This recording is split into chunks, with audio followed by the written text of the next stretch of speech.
So this is figure 10, which highlights the corruption for New Zealand, the UK, Tanzania, Uganda, Kenya and Somalia. The three countries that we're going to focus on are Tanzania, Uganda and Kenya. For Tanzania, it scores a 3 out of 10 on the corruption score and is the 100th most corrupt country in the world. Despite government initiatives and efforts, corruption is still a major problem in Tanzania. The 4 points here illustrate a range of both high levels of public corruption and also low levels of corruption within people like traffic, customs and immigration officers. At the bottom we've got about the government's commitment has been seriously questioned because of the ministers and officials being a large part of the corruption in Tanzania. Uganda scores even lower with a 2.4 out of 10 corruption score and is 143rd on the table. Corruption in Uganda is widespread and is a massive obstacle and barrier to economic development and has prevented equality in public services.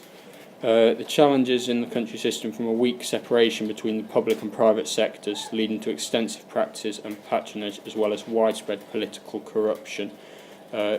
This basically means that there isn't a clear distinction between what is public spending and what is private spending, and therefore whether what levels of bribery are considered acceptable or not. Kenya scores 2.2 out of 10 on the corruption score and is the lowest scoring out of all three of the East African countries. It's fourth in the world in terms of bribery statistics. It's estimated that a lot of them are smaller bribes made in Kenya, although 41% of total bribes are from bribes that are of the value of equal to or over $700 US. Companies frequently encounter informal payments to get things done in Kenya, and that illustrates the government's stance on it, in that as long as it gets things done, they're not prepared to tackle it. Why is corruption important for this case study? Corruption is a huge barrier to the overall development of these countries.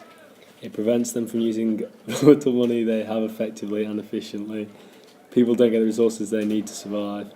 Developed countries have to invest to help them develop economically and help to prevent corruption, and even this money may not be used well. Figure 11, we talk about democracy in East Africa.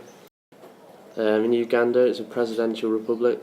The current president is head of state and the government, and has been since 26th of January 1986. He chooses his cabinet alone. Kenya's form of government is a semi-presidential republic. Kenya's president, Mwai Kibaki, and the Prime Minister, Raila Odinga. Elections are held every 5 years, and many regions are prevented from voting due to logistical constraints. Overall, a pretty democratic government.